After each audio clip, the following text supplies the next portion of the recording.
नमस्कार, स्वागत है आप सभी का कार्यक्रम समागम में।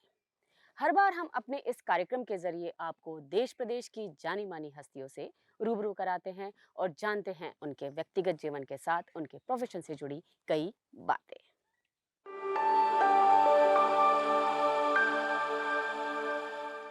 तो आज हमारे कार्यक्रम की जो शख्सियत है डॉक्टर मनोज कुमार सिंह, और साथ ही आज हमारे कार्यक्रम में समागम कार्यक्रम के एडिटर एंड प्रोड्यूसर श्री तरुण गुप्ता जी। तो चलिए जानते हैं कि टूरिज्म के क्षेत्र में क्या क्या नए आयाम जुड़ रहे हैं और जुड़ने वाले हैं। तो नमस्कार मनोज जी, आपका नमस्कार हमारे मैम।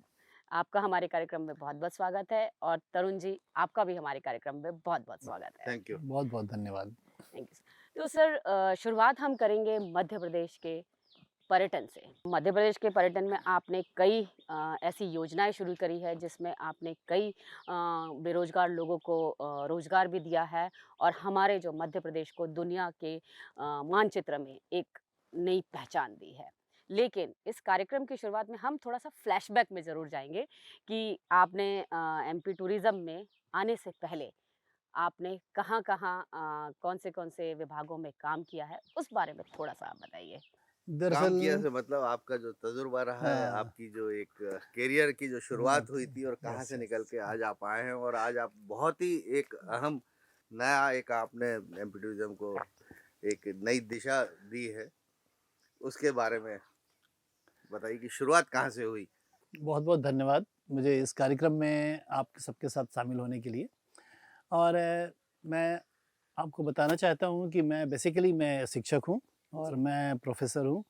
और मैं समाजशास्त्र का प्रोफ़ेसर होने के नाते हमारी पढ़ाई और हमारा जो एकेडमिक करियर था उसका सारा अनुभव भी हमारा समाजशास्त्र का ही रहा है।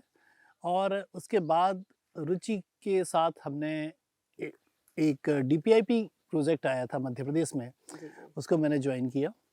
और ये संयोग कहिए या ये एक अच्छी बात है कि मुझे हमेशा से प्रारंभ से लेकर अभी तक एक अच्छी लीडरशिप मिलती रही और एक अच्छी टीम मिलती रही। जी, और यही वजह थी कि जो काम हम लोगों ने उस समय किए या जो शुरुआत की, वो काम बहुत सक्सेस अच्छी उसकी अच्छी सक्सेस मिली थी। और डीपीआईपी में भी हमने बहुत सारी चीज़ों को सीखा और बहुत सारे नए प्रयोग करने का मुझे मौका मिला। और as a district project manager हमने कई ज़िलों में काम किया, करीब 5 ज़िलों में हमने काम किया। और उसके बाद एज़ अ स्टेट कोऑर्डिनेटर करीब हमने 6 साल तक भोपाल में काम किया। और जैसा कि मैंने आपको बताया कि मेरी पढ़ाई और मेरा एक्सपीरियंस, चाहे वो एकेडमिक रहा हो, चाहे वो फील्ड में रहा हो, वो समाज के साथ था। और मेरी पीएचडी या मेरा प्रोजेक्ट वर्क सारा सब कुछ कम्युनिटी डेवलपमेंट और ट्राइबल डेवलपमेंट को लेके था। जी। तो स्वाभाविक रुचि से मुझे अपनी रुचि के अनुसार काम करने का मौका सरकार में भी मिला। एक ज़माना वो भी था एमपी टूरिज्म को कि जब कोई पर्यटन दिवस मनाना होता था या एमपी टूरिज्म का इन हाउस कोई फंक्शन होता था तो किसी दूसरे होटलों में जाके जी हाँ, ये मैंने देखा और मैंने तो कवरेज भी किया और मैंने उसको बहुत क्रिटिसाइज़ भी किया है, उस चीज़ को लेके स्टोरीज़ भी की हैं। अब अच्छी बात है कि अब आप लोग बहुत आगे बढ़ गए। तो देखिए अभी आपकी जो एक लिस्ट है जिसमें कि आपने बहुत सारे टूरिज़्म जो हम लोगों ने नाम भी नहीं सुने थे और वो जो चल रहे हैं और उसका इम्प्लीमेंटेशन भी हो रहा है, तो सिलसिलेवार अगर आप हमें बताएँ? तो जिससे कि लोगों को भी जानकारी मिले और टूरिज़्म से जुड़ते जाएँ। देखिए, मैं आपकी बात को ही मैं समझता हूँ कि जो आप कह रहे हैं वो आपने खुद किया है, देखा है। तो जब भी किसी चीज़ की शुरुआत होती है, निश्चित रूप से वो बहुत छोटे से होती है। और ये प्रयास टूरिज़्म विभाग का था कि उसने बहुत छोटे से प्रयास किया। लेकिन आज मैं ये कह सकता हूँ कि आज जो मध्य प्रदेश का पर्यटन है, या जिसे हम 4 साल, 5 साल पहले भी हम देखते थे, जब मैं टूरिज़्म में नहीं आया था, जी, उस समय भी मैं ये देख रहा हूँ कि अभी हम देश में अग्रणी जो राज्य हैं, जी। उनमें मध्य प्रदेश पर्यटन है। मध्य प्रदेश अजब है, गजब है, ये हम सुनते रहते हैं जनरली। तो इसमें जो अजब की जो बात है, वो आप थोड़ा-सा हमें बताइए? देखिए मेरा जो एक्सपीरियंस है, मैं पहले भी आपको बता चुका हूँ कि जी, मैं मतलब प्रोफ़ेसर हूँ और मैंने फ़ील्ड में काम किया। और डीपीआईपी और जैसा अभी स्टेट रूरल लाइवलीहुड मिशन काम कर रहा है, उस जी, तरीके का काम हमने किया था। जी, और जब मैं टूरिज़्म डिपार्टमेंट में मैंने जॉइन किया, तो मुझे स्किल की ज़िम्मेदारी सौंपी गई हुँ, हुँ, और उसके साथ-साथ में कुछ और ज़िम्मेदारियाँ दी गईं। हुँ, हुँ, हुँ, लेकिन जब मैं भारत के साथ में भारत के गाँव में जाता था, या जब मैंने मध्य प्रदेश के गाँवों को बहुत नज़दीक से देखा, जी। तो जो आप ये कह रही हैं ना, मध्य प्रदेश अजब है या गजब है, हम्म। तो वो सारी चीज़ें गाँव में थीं, और वो सारी चीज़ें हमने पहले से भी महसूस की थी कि जब हम गांव में जाया करते थे, गांव में काम किया करते थे, तो हमें ये अजब और गजब दिखाई देता था। जी जी। लेकिन ये अजब और गजब किस तरीके से पर्यटन में जुड़ सकता है, हम्म। ये मुझे उस समय समझ नहीं थी। जी। जब मैं पर्यटन में आया तो मैंने कहा कि ये तो बहुत अच्छा और बहुत बड़ा प्रोडक्ट होगा। हम्म। उस दौरान हमने इस पे काम करना शुरू किया, हम्म। तो जो हमारी लीडरशिप थी, जी। उससे मुझे बहुत अच्छा गाइडेंस मिला। अब हम जानना चाहेंगे कि जो मध्य प्रदेश की जो आजकल पॉपुलैरिटी है वो ओटीटी प्लेटफॉर्म पर भी बहुत बढ़ती जा रही देखिए, मैं आपसे ये कहना चाहता हूँ कि हम एक पूरी टीम थी जो मध्य प्रदेश में टूरिज़्म के लिए काम कर रही थी, लेकिन 2000 करीब 2018 में है। जी बोर्ड बना, जी। और बोर्ड बनने के बाद उसने कई वर्टिकल्स बनाए, और वर्टिकल्स बना करके उसने अलग-अलग वर्टिकल में काम करना शुरू किया। जी उसी में हमने मतलब सोशल मीडिया प्रमोशन है, मार्केटिंग है, जी। फिल्म डिवीज़न है, एडवेंचर है, वाटर स्पोर्ट्स है, ऐसे बहुत सारे डिवीज़न्स बने, और बन करके उसमें काम शुरू हुआ। उसी में एक स्किल वर्टिकल था, तो स्किल वर्टिकल में भी हमने स्किलिंग पे काम करना शुरू किया, ट्रेनिंग कैपेसिटी बिल्डिंग पे स्टेक होल्डर्स के साथ में काम करना शुरू किया, और उसी समय हमको ये समझ आया कि हमें कुछ मध्य प्रदेश के बारे में कुछ नया सोचना चाहिए और नया करने का प्रयास करना चाहिए। ये बहुत अच्छी बात है कि ओटीटी प्लेटफॉर्म के थ्रू हम दुनिया के हर कोने में पहुंच गए हैं मध्य प्रदेश और खास तौर पे आप लोगों के प्रयासों से। रूरल टूरिज्म है, उसके लिए कोई स्पेसिफाइड आपने एरिया आपने डिफाइन कर रखा है जो हेरिटेज के बगल में है, या इको टूरिज्म के बगल में है, या कोई जंगलों के बगल में है, या किस तरह का है वो? एक्चुअली जो रूरल टूरिज्म प्रोग्राम है, और एक आपने हमारा बहुत एम्बिशियस प्रोग्राम है होम स्टे प्रोग्राम, जी दोनों जो हैं वो थोड़ा सा डिफरेंस है। जी जी होम स्टे प्रोग्राम में ये है कि मध्य प्रदेश की किसी भी जगह पर कोई भी व्यक्ति जो है अपना होम स्टे रजिस्टर्ड कर ओके। सकता है। वो हमारी स्कीम्स हैं, वो 4 स्कीम के अंतर्गत उसमें रजिस्टर्ड होते हैं, और वो जी। कहीं भी कर सकते हैं। जी। रूरल टूरिज्म प्रोग्राम जो है वो एक नोटिफाइड एरिया में है, जिन गांवों को मध्य प्रदेश पर्यटन बोर्ड नोटिफाइड करता है कि ये गांव हम सेलेक्ट करते हैं, इस गांव में हम काम करेंगे, उस गांव में हम वहाँ पे वो काम करते हैं, और उस गांव में फिर रूरल टूरिज्म के सारे कंपोनेंट्स पे काम किया जाता है। तो ये जो ये सारे गांव नहीं, ये सारे गांव जो हैं वो टूरिज्म डेस्टिनेशन के पास में हैं, या किसी इको साइट के पास में हैं, या जिनका टूरिज्म पोटेंशियल है, सीधा सा रूरल की बात कर रहे हैं। रूरल की बात कर। अच्छा, और जो अपना होम स्टे वाला जो पार्ट है, उसको शायद आप ये मान के चल रहे होंगे कि भोपाल में चाहे वो किसी सरकारी काम से आ रहा हो, या किसी से मिलने जुलने आ रहा हो, या शादी ब्याह के लिए आ रहा हो, किसी भी बिजनेस मीटिंग के लिए यदि आप होम स्टे कहीं भी रजिस्टर्ड कर सकते हैं तो वो आप रजिस्टर्ड कर सकते हैं। जी और होम स्टे के साथ भी अब हम लोग छोटे छोटे एक्सपीरियंस जोड़ रहे हैं, जी क्योंकि लोग जहाँ पर टूरिज्म प्लेसेस हैं वहाँ पर जब लोग आते हैं तो फिर वो टूरिज्म प्लेसेस पे भी जाने का प्रयास करते हैं। होम स्टे को आपने रजिस्टर्ड तो किया है, आपके टूरिज्म की वेबसाइट पे भी हम उसको देखते हैं कि इतने होम स्टे रजिस्टर्ड है।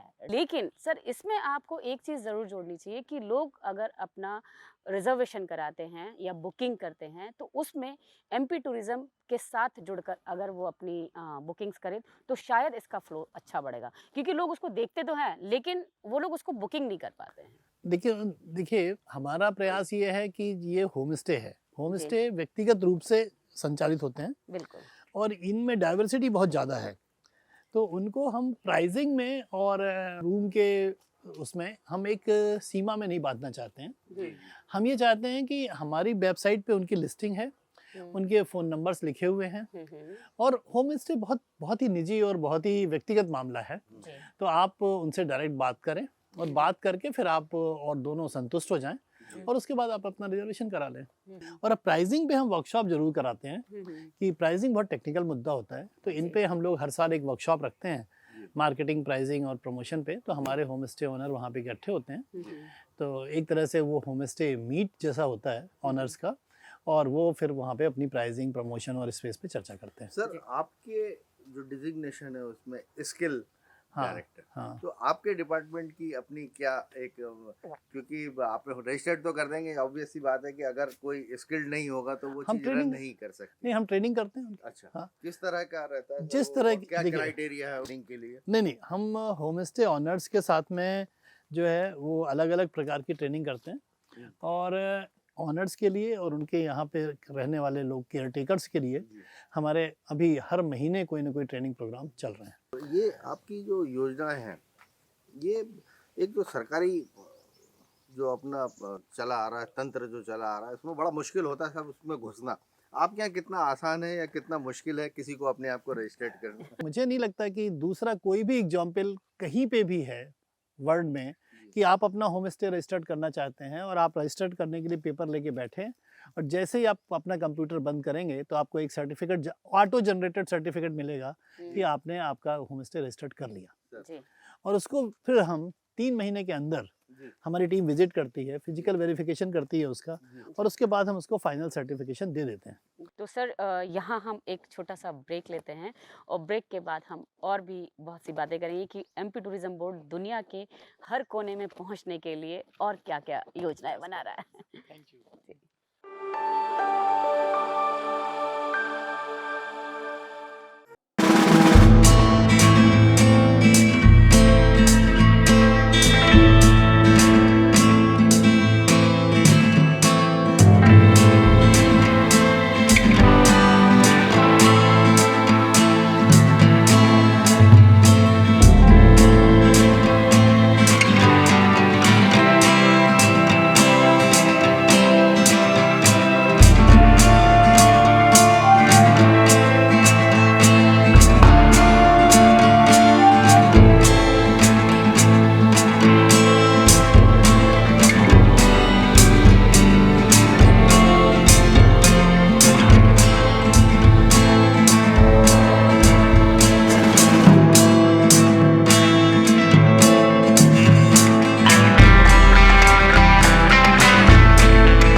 तो सर ब्रेक के बाद आपका फिर से स्वागत है और अब मैं जानना चाहूँगी जो हम सुनते आ रहे हैं आजकल एक नया शब्द है रिस्पॉन्सिबल टूरिज्म। ये बेसिकली रिस्पॉन्सिबल और हमने तो माता पिता को कहा कि बेटा रिस्पॉन्सिबिलिटी संभालो, रिस्पॉन्सिबल हो जाओ। ये इसको टूरिज्म से कैसे कैसे जोड़ा है जोड़ा? आपने?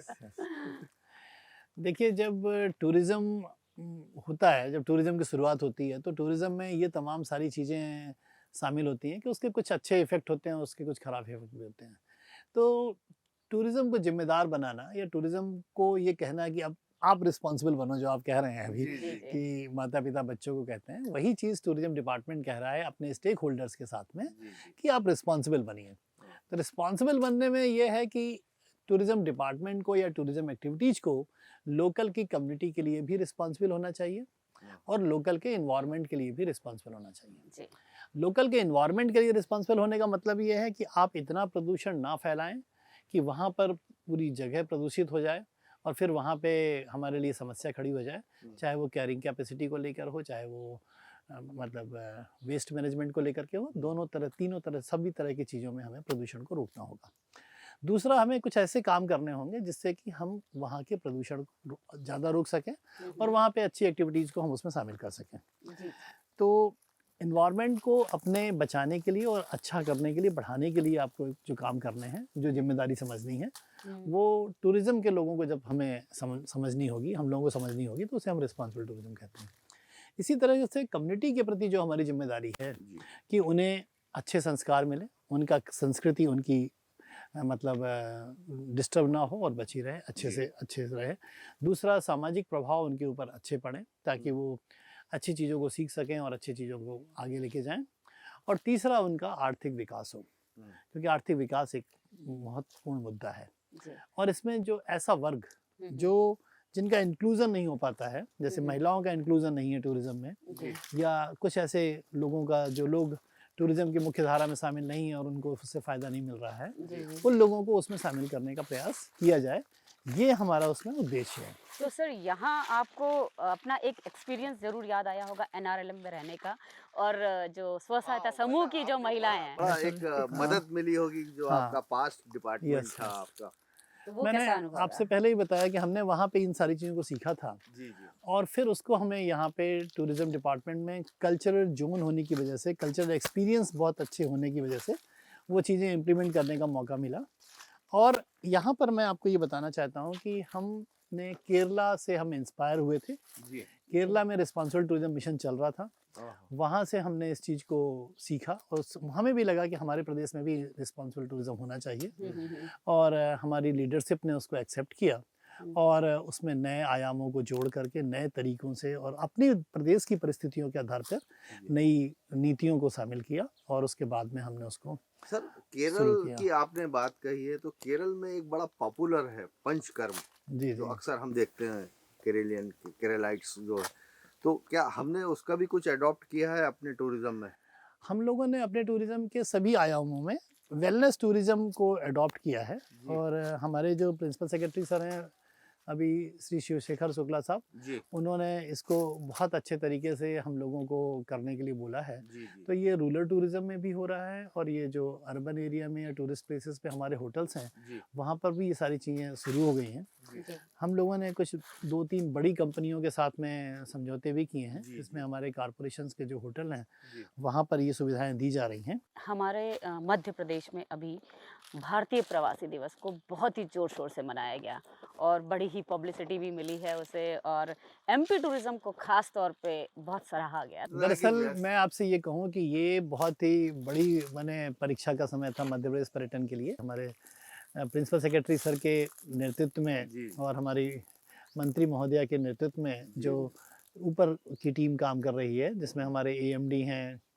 और हमारे एमपीएसटीडीसी के जो एमडी सर हैं, जी। इन सब लोगों ने मिल कर के योजनाएं बनाई और उसमें हम लोगों को अलग अलग जिम्मेदारी सौंपी गई और इसी तरीके से रिस्पॉन्सिबल टूरिज्म को एक जिम्मेदारी दी गई थी इंदौर में प्रवासी भारतीय दिवस के समय में जी। कि हम लाल बाग में अपनी एग्जीबिशन को तैयार करें। जी, जी। तो वहाँ पे कल्चर, फूड और क्राफ्ट तीनों को लेकर के हम लोगों ने करीब 100 से अधिक स्टॉल लगाए थे अरे वाह! और लोकल कुज़िन को हमने वहाँ प्रदर्शित किया था। हाँ। हमने लोकल कल्चर को वहाँ पे प्रदर्शित किया था हुँ, और बहुत ही अच्छे तरीके से पूरी कल्चर टीम वहाँ पे करीब 5 दिनों तक पूरे कार्यक्रम चलते रहे और 60 से अधिक क्राफ्ट के स्टॉल वहाँ पे हम लोगों ने लगाए थे और ये दिखाया वहाँ पे कि मध्य प्रदेश में क्या-क्या चीज़ें हो सकती हैं और उन सारे लोगों को एक प्लेटफॉर्म पे मध्य प्रदेश की सारी कलाकृतियाँ, सारी माने हैंडमेड एक्टिविटीज़ और फूड और कल्चर तीनों चीज़ें वहाँ पर उनको देखने को मिली।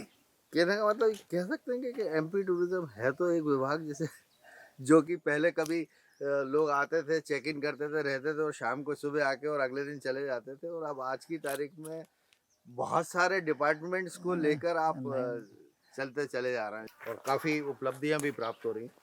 कुछ अवार्डों का भी सिलसिला शुरू हुआ था पहले कभी, और अभी कुछ नहीं, नहीं। मध्य प्रदेश को मध्य कोई ना प्रदेश कोई का टूरिज्म सेक्टर में पहला अवार्ड, फर्स्ट नहीं, अवार्ड हम नहीं, सुनते आ रहे हमें हैं। नहीं, नहीं, देखिए टूरिज़्म में तो हम मैंने जब से जॉइन किया उसके पहले से मैं देख रहा हूँ कि टूरिज़्म को बहुत सारे अवार्ड अलग-अलग क्षेत्रों में मिल रहे हैं। जी। लेकिन अभी 2 सालों में हमें जो रिस्पॉन्सिबल टूरिज़्म के फील्ड में अवार्ड मिले हैं, वो निश्चित रूप से स्किल वर्टिकल की टीम उसके लिए प्रशंसा की पात्र है कि उन लोगों ने बहुत अच्छे तरीके से उसको मेहनत करके और उसको एस्टेब्लिश किया है। मैं आपको बताना चाहता हूँ कि हमारे मुख्यमंत्री महोदय इस बात को बहुत कीन है इसके लिए कि नहीं, गाँवों का पर्यटन होना चाहिए और गाँवों के पर्यटन से बहुत सारे रोज़गार बढ़ेंगे और निश्चित रूप से ऐसा होगा भी। और हमारी मंत्री महोदया और हमारे प्रिंसिपल सेक्रेटरी सर, तीनों लोगों का एक ऐसा मान्यता है, सभी लोग संयोग से सभी लोग गाँव से और ज़मीन से जुड़े हुए हैं। पहले तो आपके प्रश्न का उत्तर कि वो जो आपने अवार्ड वाला पूछा था, तो हमें आईसीआरटी ने रिकॉग्नाइज़ किया और हमें जो है ग्लोबल चैंपियन का अवार्ड भी दिया था रूरल टूरिज्म प्रोजेक्ट को लेकर के। और उसके बाद लास्ट ईयर हमको 4 गोल्ड अवार्ड मिले अलग-अलग सेगमेंट्स में और 1 सिल्वर अवार्ड मिला था। तो इस तरीके से हमें 5 अवार्ड लास्ट ईयर मिले थे और उसके बिफोर लास्ट ईयर हमको 1 अवार्ड मिला था और इसके अलावा 2 अवार्ड और मिले थे, जो एक गोल्ड था और एक सेफ टूरिज्म डेस्टिनेशन को लेकर के था। तो 3 अवार्ड उस समय मिले थे। सर जब हम बात कर रहे हैं G20 समिट की जो पहली बार भारत में हो रहा है और हमारे मध्य प्रदेश में भी G20 के डेलीगेट्स आए थे, तो इसमें मध्य प्रदेश की क्या भूमिका है, किस तरीके से इसमें हमारे मध्य प्रदेश को प्रोजेक्ट किया जा रहा है? देखिए, मध्य प्रदेश की भूमिका मेज़बानी को लेकर के बड़ी भूमिका है, जी। जहाँ पर हमें मध्य प्रदेश में इंदौर, भोपाल और खजुराहो 3 स्थानों पर G20 की मीटिंग कराने का अवसर मिला और यह अवसर मध्य प्रदेश पर्यटन विभाग को प्राप्त हुआ और विभाग ने पूरी तन्मयता के साथ में तीनों मतलब अभी बैठकों को आयोजित कर रहे हैं। अभी एक बैठक भोपाल में हो चुकी है, एक इंदौर में हो चुकी है और एक अभी खजुराहो में होने वाली है और इन तीनों बैठकों के लिए विभाग पूरी तरीके से तैयार है। बहुत ही वेल ऑर्गेनाइज तरीके से लोग उसमें काम कर रहे हैं। एक तरफ हमारी जिम्मेदारियां तो बढ़ती ही हैं और जब इतने बड़े प्रोग्राम को हम लोग मतलब अरेंज करते हैं तो हम चीज़ों को सीखते भी हैं। तो हम लोगों को भी बहुत सारी चीज़ों को सीखने का मौका मिला और मैं बड़े गर्व के साथ कह सकता हूँ कि मध्य प्रदेश पर्यटन बोर्ड को इसमें G20 में एज ए डेलीगेट शामिल होने का भी मौका मिला। जब कक्ष में जो G20 की बैठक हुई उसमें जो टूरिज्म वर्किंग कमेटी की बैठक थी उसमें हमारे प्रमुख सचिव महोदय को इनवाइट किया गया था और एज ए डेलीगेट उनको बुलाया गया था कि आप आकर के अपने अनुभवों को हमसे साझा करेंगे। इस डेलीगेशन में मुझे भी साथ में जाने का मौका मिला था जहाँ पर ग्रामीण पर्यटन के बारे में विस्तार से चर्चा की गई। 40 से अधिक देशों के प्रतिनिधि थे जिन्होंने सभी ने और इसको सुना और समझने की कोशिश किया। काफ़ी डिस्कशंस हुए उसके ऊपर और करीब 10 से अधिक देशों के प्रतिनिधि थे जिन्होंने 2 पैनल डिस्कशन में पार्टिसिपेट किया। लेकिन फिर भी मैं ये जानना चाहूँगी कि रिस्पॉन्सिबल टूरिज्म के तहत आप लोग कौन-कौन से प्रोजेक्ट्स पे काम कर रहे कोई हैं? स्पेसिफिक अगर आपका कोई प्रोजेक्ट हो तो बताइए। देखिए, हम लोग जैसा पहले मैंने आपको बताया कि रूरल टूरिज्म है, सेफ टूरिज्म है, ये 2 बड़े प्रोजेक्ट हम लोग इसमें कर रहे थे। इसके अलावा भी कुछ नए आयाम निकल कर के आते हैं काम करते-करते और वो चीज़ समझ में आती है कि ये किसी दूसरे प्रोजेक्ट को सपोर्ट करने के लिए ज़रूरी है या कम्युनिटी के लिए ज़रूरी है। तो हम लोग उसमें एक रिस्पॉन्सिबल सोवनियर का प्रोजेक्ट कर रहे हैं जो आर्ट एंड क्राफ्ट को प्रमोशन करने का है और ये सारा जो है वो रूरल टूरिज्म के किसी नज़दीक के प्लेस में या टूरिज्म डेस्टिनेशन के नज़दीक के प्लेस में हम लोग इसको करते हैं। इसमें से 4 से 5 गाँव की लगभग 100 महिलाएँ इसमें पार्टिसिपेट करती हैं और उन महिलाओं को सिखाया जाता है, चीज़ों को समझाया जाता है और ये कोशिश की जाती है कि मोर देन 50% महिलाएँ कम से कम इसमें तैयार होकर के और हमारी चीज़ों से जुड़ जाएं और वो काम को करने लगें। लेकिन इसमें ध्यान ये रखा जाता है कि हम मध्य प्रदेश का सोवनियर खुद बनाना चाहते हैं और मध्य प्रदेश का सोवनियर बनाने के लिए हमें लोकल के मोटिव्स होना चाहिए और इको फ्रेंडली पैकिंग होनी चाहिए। इसके साथ साथ में जो इनकम है वो गांव वालों को जानी चाहिए। ये जो प्रोडक्ट बन के तैयार होगा इसकी कोई मार्केटिंग की भी कोई व्यवस्था होगी जी हाँ, या जी हाँ। जस्ट फॉर ट्रेनिंग पर्पस है? नहीं, हमने एनजीओ पार्टनर्स को इन्वॉल्व किया हुआ है और जो ये एनजीओ पार्टनर्स हैं ये हमारे एनजीओ पार्टनर्स हैं। ये बेनिफिशियरी के सिलेक्शन से लेकर के मार्केटिंग तक के लिए रिस्पॉन्सिबल हैं कि ये बेनिफिशियरी को सेलेक्ट भी करेंगे और उसको उनको सिखाएंगे भी और उनको मार्केटिंग तक पहुंचाएंगे। होता क्या है कि यदि इनमें कोई भी लिंक बीच में आपस में अलग हो गया या अलग एजेंसी करने लगी तो फिर वो काम पूरा नहीं हो पाता है। तो जो पुराने हमारे अनुभव थे उसके आधार पे हम लोगों ने ये बोला कि एजेंसी का सिलेक्शन तो हम करेंगे बट मार्केट में ले जाने तक का सारा काम आपको करना है। तो बेनिफिशियरी भी आप सेलेक्ट कर लें, आप ट्रेनिंग भी दे दें, आप डिज़ाइन भी बता दें और उसके बाद में चीज़ों को प्रोडक्ट प्रोड्यूस करके मार्केट तक पहुंचा दें। जो टूरिस्ट का झुकाव था, आपने बीच में पूछा था मुझसे, तो अभी मैं पिछले दिनों में मंडला और पन्ना ओरछा के विजिट पे था तो मैंने ये महसूस किया और बहुत सारे इनबाउंड टूरिज्म के लोगों से मैंने बातचीत भी की कि जो विदेशी पर्यटक है और वो हमारे ही मैंने होम स्टेज में सब रुके हुए थे और उसकी लंबी श्रृंखला चलती जा रही थी, जबकि अभी तक हमारा कोई ऐसा बहुत ज़्यादा ऑनलाइन प्रमोशन नहीं हुआ है। इसके बावजूद भी हमको लगातार गेस्ट मिल रहे हैं और ख़ास तौर से मंडला का एक एग्जांपल था कि मंडला में हमारे 3 होम स्टे में एक रात जब हम वहाँ थे तो तीनों ही होम स्टे में हमारे साथ विदेशी पर्यटक थे और कुछ तो साइकिल से आए हुए थे वो थे और कुछ उन्होंने फ्रांस के टूरिस्ट हम थे और एक अलग तरह का लगाव भी उनका हो रहा है। मतलब एक वो महिला थी, वो 3 दिन तक सिर्फ साड़ी पहन के रही वहाँ और 3 दिन तक उन्होंने उस घर में खाना बनाया और खुद ने।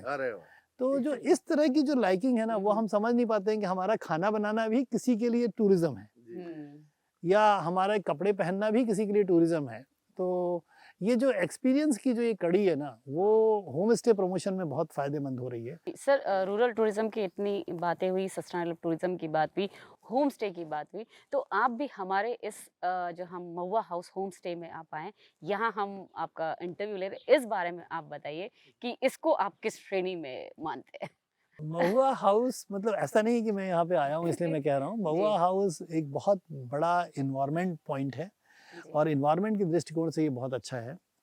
और जो सबसे अच्छी बात है यहाँ पे कि जो इन्वायरमेंट का इंडेक्स होता है AQI, ये यहाँ पर मुझे लगता है कि प्रदूषण बहुत कम होगा, क्योंकि यहाँ पर ऑक्सीजन का लेवल बहुत ज़्यादा है। तो और शहर से दूर, मेन रोड से दूर, जहाँ गाड़ियों का धुआं नहीं है, जहाँ पे AC का पॉल्यूशन नहीं है, या दूसरी और सारी चीज़ों का पॉल्यूशन नहीं है, और उसके साथ साथ यहाँ पे हज़ारों की संख्या में पेड़ हैं या बहुत बड़ा जंगल है, तो ये तो नेचर केयर के रूप में बहुत अच्छी जगह है और बहुत सुंदर जगह है। निश्चित रूप से यहाँ पे मैं खुद भी महसूस कर रहा हूँ कि यहाँ पे मैं इतनी देर से हूँ, तो मुझे इतनी फ्रेश एयर मिल रही है। बाकी सर, हम आपको बहुत बहुत शुभकामनाएं देते हैं, आपके प्रयास इसी तरह से चलते रहें। आप हर महीने, तुम्हें याद है सुषमा सर का एक वेबिनार होता है, वेबिनार होता है, और हर महीने ये सब लोगों के साथ सब होम स्टे के स्टेक होल्डर से और ओनर से आप जुड़ते कनेक्ट होते हैं और उनकी प्रॉब्लम को सुनते हैं, उनका मोटिवेशन बढ़ाते हैं। जी जी। तो सर, आपका बहुत बहुत धन्यवाद, आप हमारे इस कार्यक्रम में आए और आपने टूरिज्म के जो नए आयाम हैं उनके बारे में आपने हमें बताया, हमारे दर्शकों को बताया कि वो भी रिस्पॉन्सिबल टूरिज्म, विलेज टूरिज्म और इन नए तरीके के टूरिज्म से जुड़े और अपने घर, अपने आसपास स्वच्छता बनाए रखें और एनवायरनमेंट से जुड़े। और ख़ास तौर पे सर ये भी बात हुई कि रिस्पॉन्सिबल टूरिज्म से लोगों का माइग्रेशन ज़रूर कम होगा और लोगों को रोजगार मिलेगा। ये सबसे बड़ी उपलब्धि है आपके सस्टेनेबल टूरिज्म, विलेज टूरिज्म और रिस्पॉन्सिबल टूरिज्म के तहत। तो सर, आपका बहुत बहुत धन्यवाद, आप हमारे इस कार्यक्रम में आए और आपने इतने सारे टूरिज्म के बारे में, नए आयामों के बारे में आपने बताया। आपको भी बहुत बहुत धन्यवाद, आपने मुझे यहाँ पे बुलाया और उसके लिए मैं आपका आभारी हूँ। और ये मतलब मैं इसको अपना काम समझता हूँ कि मेरी बात इतने सारे लोगों तक आपके माध्यम से पहुँच रही है, तो इसके लिए बहुत बहुत शुक्रिया। Thank you. तो आज के कार्यक्रम में बस इतना ही। अगले हफ्ते हम फिर हाजिर होंगे किसी और नई शख्सियत के साथ। तब तक मुझे और मेरी पूरी टीम को दीजिए इजाज़त। नमस्कार।